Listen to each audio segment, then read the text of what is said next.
不好意思，来晚了。大家好。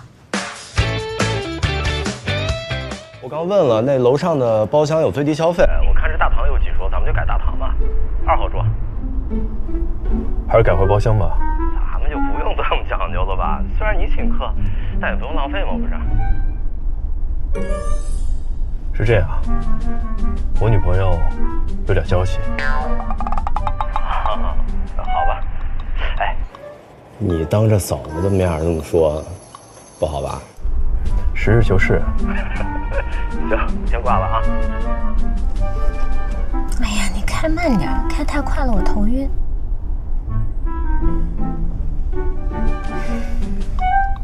这也太慢了，让我也头晕。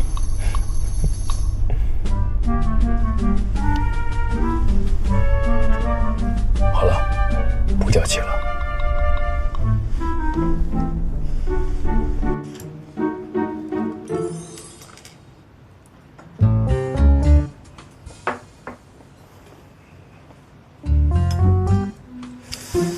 不是，你们都什么时候找的对象啊？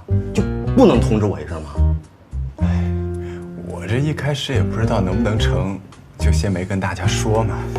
这不是小胡一成马上就告诉大家了吗？那高兴得不得了。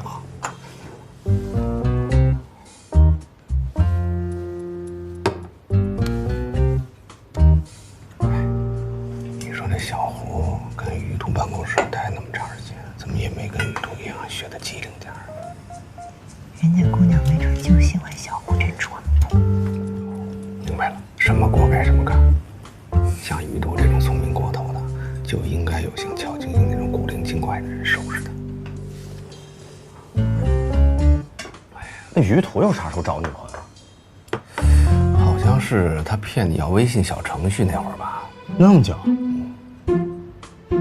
哎，不是，这微信小程序这事你怎么也知道啊？你自己当初到处诉苦，你忘记了？那我也没跟老关说呀。我说你这个智商什么时候能分情商一点，就不能跟于途学学啊？不，于途这情商也没多高啊，他刚还当着自己女朋友面说自己女朋友娇气，非得坐包厢呢。你呀，你就是单身狗，人家那叫情趣，懂吗？你别听于途瞎说，他在秀恩爱。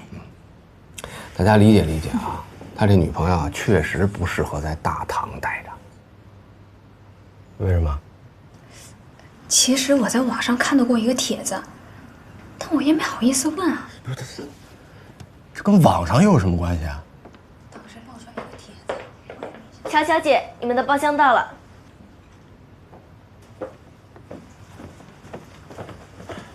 不好意思，来晚了。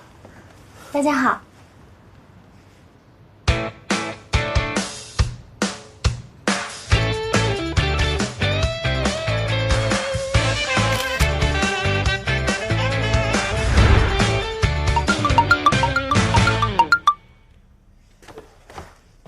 老关，求你删了那照片，我给你跪了，太丑了，求删。我给你买10天的早饭午饭，都怪于途。于途，你给我出来！